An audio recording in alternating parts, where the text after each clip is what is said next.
250 కోట్ల క్లబ్లో Hanuman, Prashanth Varma యూనివర్సల్లో crazy projects. 15 రోజుల్లో 250 కోట్లు గ్రాస్ కలెక్ట్ చేసింది హనుమాన్. ముఖ్యంగా విఎఫ్ఎక్స్ యొక్క అంశాన్ని బేస్ చేసుకుని రికార్డింగ్ కానీ బ్యాక్గ్రౌండ్ మ్యూజిక్ కానీ మొత్తానికి సంక్రాంతి బరిలో ఎన్ని సినిమాలు వచ్చినా వాటిని బీట్ చేసి హనుమాన్ సినిమా ఈ రోజున 250 కోట్లు గ్రాస్ కలెక్షన్ చేసిందంటే ఇది మామూలు విషయం కాదు. మొత్తానికి ప్రశాంత్ వర్మ విజువల్ ఎఫెక్ట్స్తో ఇంత మనీ గ్రాస్ సంపాదించిందంటే సినీ పండితులందరూ కూడా చాలా ఆశ్చర్యం వెలిబుచ్చుతున్నారు.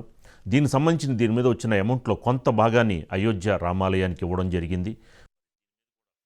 ఫంక్షన్ కూడా చేయాలి అని చెప్పని వీళ్ళు కూడా ఆలోచిస్తున్నారు. ముఖ్యంగా హనుమాన్ అనేది మాత్రం ఒక పెద్ద ట్రెండ్ క్రియేట్ చేసిందని చెప్పొచ్చు. దీనిపైన మనకి మరింత సమాచారం మా మ్యాక్స్ సబ్ ఎడిటర్ ఓం గారు అందిస్తారు. ఓం గారు. సార్ గుడ్ ఈవినింగ్ రాజు గారు. ఏంటి సార్ ఇది మొత్తానికి ఇంత అమౌంట్, ఇంత హ్యూజ్ అమౌంట్ 15 డేస్లో గ్రాస్ కలెక్ట్ చేయడం అంటే చాలా మామూలు విషయం కాదు. మరి దీన్ని ఎలా చూడొచ్చు అంటారు? అంటే యాక్చువల్గా అండి సంక్రాంతి సీజన్ అనేది ఎప్పుడు కూడా ఒక బ్లాక్ బస్టర్స్ ఇవ్వడానికి కరెక్ట్గా సరిపోయే సీజన్ అండి.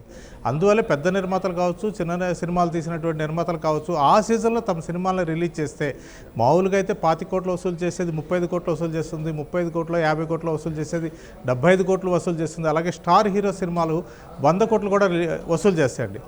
లాస్ట్ ఇయర్ ఇదే సీజన్లో వచ్చినటువంటి ఇటు బాలకృష్ణ సినిమా అలాగే మన చిరంజీవి సినిమా ఈ రెండు కూడా ఒకటి 100 కోట్లు వసూలు చేస్తే ఇంకోటి 200 కోట్లు వసూలు చేసింది.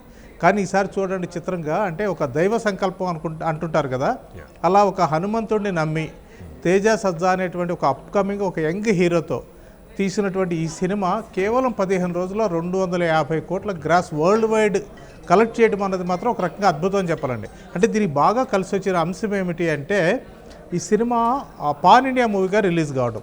ఎందుకంటే కేవలం 2 తెలుగు రాష్ట్రాలని కాకుండా ఈ సినిమాకి మంచి అంటే ఆ కథలోనే ఒక టోటల్గా ఓవరాల్గా ఎక్కడున్నా కానీ ఒక హనుమంతుడు అనేటువంటి ఒక అతని గురించి కానీ ఒక దేవుడి గురించి కానీ చెప్పాలి అనుకున్నప్పుడు అక్కడ ప్రాంతాలతో సంబంధం లేదు కదండి.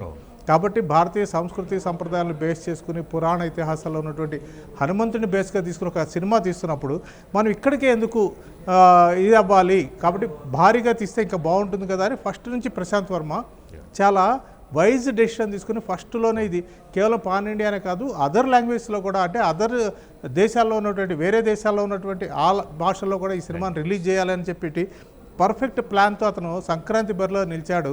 250 కోట్లు వచ్చినాయి. అందులో అతను ఫస్ట్ రిలీజ్కి ముందు చెప్పేశారండి, అందులో ప్రతి టిక్కెట్ మీద వచ్చే 5 రూపాయలని అయోధ్యలో రామ మందిర నిర్మాణానికి మేము ఇస్తాము అని.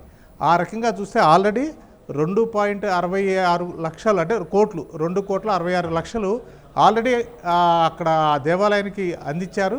ఇప్పటి వరకు వచ్చిన కలెక్షన్స్ లేకపోతే ఇప్పటి వరకు వచ్చినటువంటి డేటా చూస్తే దాదాపు 5 కోట్ల రూపాయలని రామాలయానికి అందించబోతున్నారండి. అంటే ఇంకా బ్యాలెన్స్ ఇంకో 2.5 కోట్లు రామాలయానికి అందించబోతున్నారు. అయితే ఇక్కడ ఒక చిన్న వస్తుంది చాలామందికి డౌట్, ఎక్కడో యూపీలో ఉన్న రామాలయానికి ఇస్తారు, ఇక్కడ కూడా కొన్ని దేవాలయాలు ఉన్నాయి కదా, వాటికి కూడా ఇస్తే బాగుంటుంది కదా అని దానికి ఈ రోజున జరిగినటువంటి అంటే కృతజ్ఞతాపూర్వకంగా వాళ్ళు ఏర్పాటు చేసిన కార్యక్రమంలో ప్రశాంత్ వర్మ చెప్పాడు, భద్రాచలంలో రాముల వారికి గుడికి అలాగే అంటే ఒక ఉద్ధరించబడాల్సినటువంటి లేకపోతే కాస్త దెబ్బతిన్నటువంటి దేవాలయాలు గుళ్ళు ఏవైతే ఉన్నాయో చిన్నవి వాటికి కూడా మా నిర్మాత నిరంజన్ రెడ్డి ఆర్థిక సహాయం విరాళాల రూపంలో అందిస్తారు, వాటి బాగోగులను కూడా మేము పట్టించుకుంటాము అని చెప్పాడు.